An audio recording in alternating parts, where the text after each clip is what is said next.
One of the most important and powerful facts is expressed in the following statement by William James, who was one of the wisest men America has produced.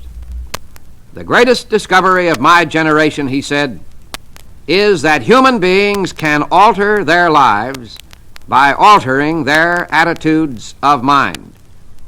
You can think your way to failure, and you can think your way to success. You can think your way to unhappiness. You can also think your way to happiness.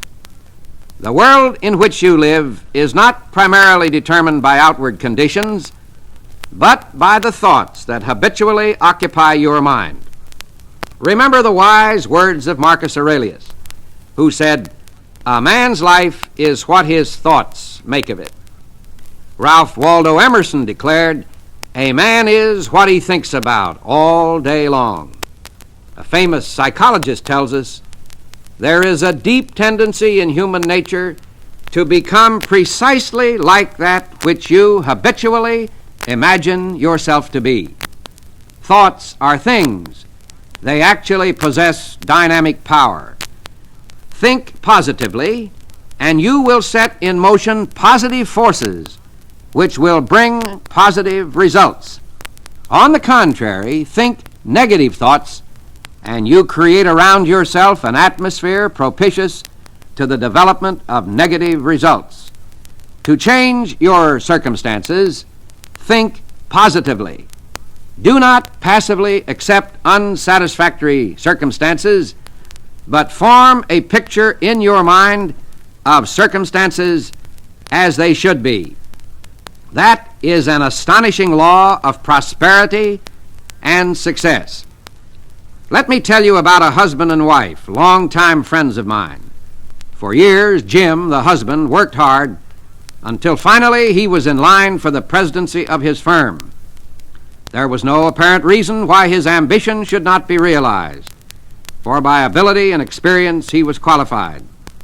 However, when the appointment of a new president was made, he was bypassed.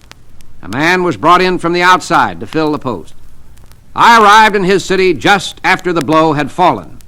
The wife, Mary, was in an especially vindictive state of mind. At dinner, she bitterly outlined all that she would like to tell them.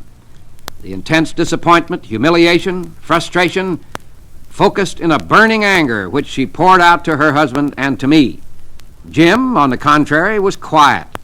Obviously hurt, disappointed, and bewildered, still he took it courageously. Mary wanted him to resign immediately. She urged him to tell them off and tell them plenty and then quit.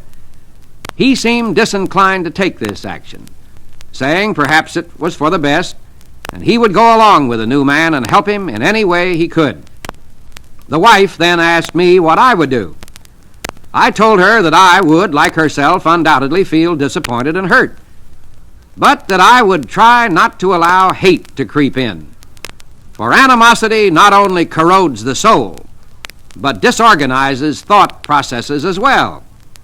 I suggested that what we needed was divine guidance, a wisdom beyond ourselves in this problem.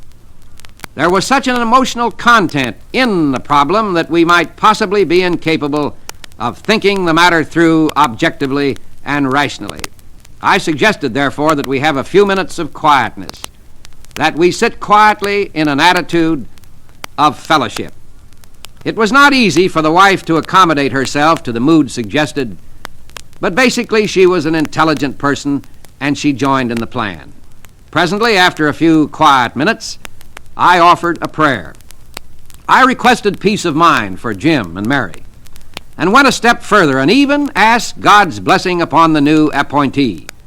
I also prayed that Jim would be able to fit into the new administration and give effective service.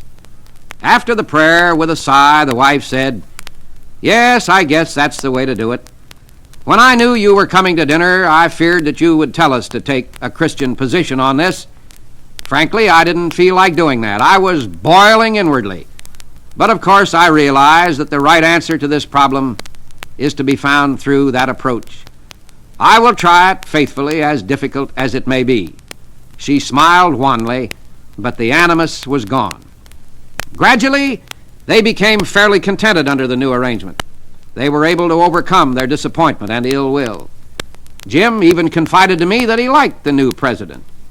He told me that he often called him in for consultation and seemed to lean on him. They went to the fullest extent to be cooperative. 2 years passed. I arrived in their city one day and telephoned them. "Oh, I'm so excited I can hardly speak," Mary said. I commented that that was an unusual state for her. Ignoring this remark, she cried, "Oh, the most wonderful thing has happened. Mr. So-and-so, naming the president, has been selected by another company at a big promotion for a special job which will take him out of our organization into a much better position," and she posed the question, "Guess what? Jim has been notified that he is now president of this company. Come over right away and let the three of us give thanks together." Later, Jim said, "I'm beginning to realize that Christianity isn't theoretical after all. We have solved a problem according to well-defined, spiritually scientific principles. I shudder to think," he said, "of the terrible mistake we would have made had we not gone at this problem according to the formula of right thinking and positive thinking. It's a very great law in problem solving. Think right, and things go right."